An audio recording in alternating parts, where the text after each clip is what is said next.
కొందరు డబ్బును చూసి మరికొందరు తమ దగ్గర ఉన్న బలం చూసి బలుపుతో ప్రవర్తిస్తుంటారు.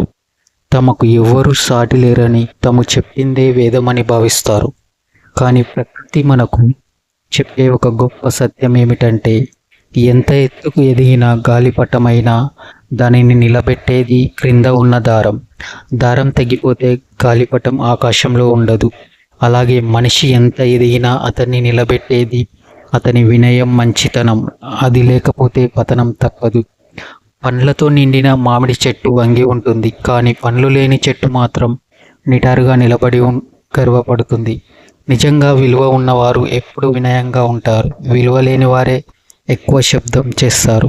లోతైన నది నిశ్శబ్దంగా ప్రవహిస్తుంది, చిన్న కాలువ మాత్రం గలగలా శబ్దం చేస్తుంది. అలాగే జ్ఞానం ఉన్నవాడు ప్రశాంతంగా ఉంటాడు. అహంకారం ఉన్నవాడు మాత్రమే తన గొప్పతనాన్ని పదే పదే చెప్పుకుంటూ ఉంటాడు.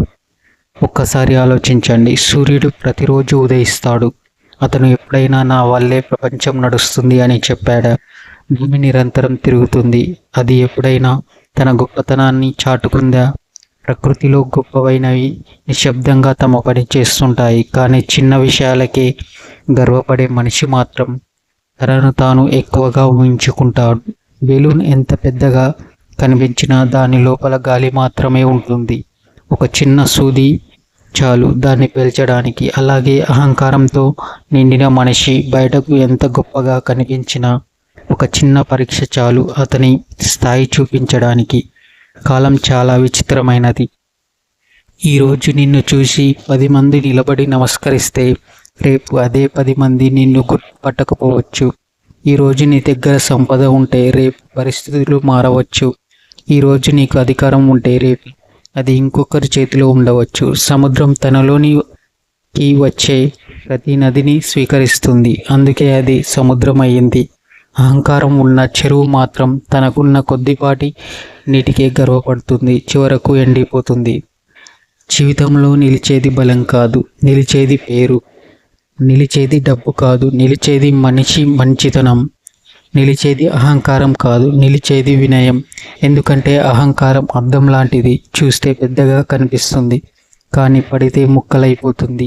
వినయం విత్తనం లాంటిది, చిన్నదిగా కనిపించవచ్చు కానీ పెరిగితే మహావృక్షం అవుతుంది.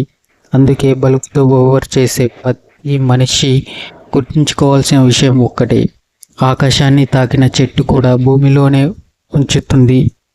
వేళ్లను మర్చిపోయిన చెట్టు తుఫానుకు నిలబడదు. అలాగే మూలాలను, మనుషులను, వినయాన్ని మర్చిపోయిన మనిషి కాలం ముందుకు నిలబడలేడు.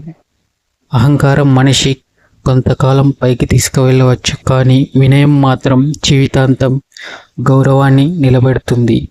బలుపుతో వచ్చిన భయం తాత్కాలికం, వినయంతో వచ్చిన గౌరవం శాశ్వతం. కాలం ముందు అహంకారం నిలవదు, వినయం మాత్రం చరిత్రలో నిలిచిపోతుంది.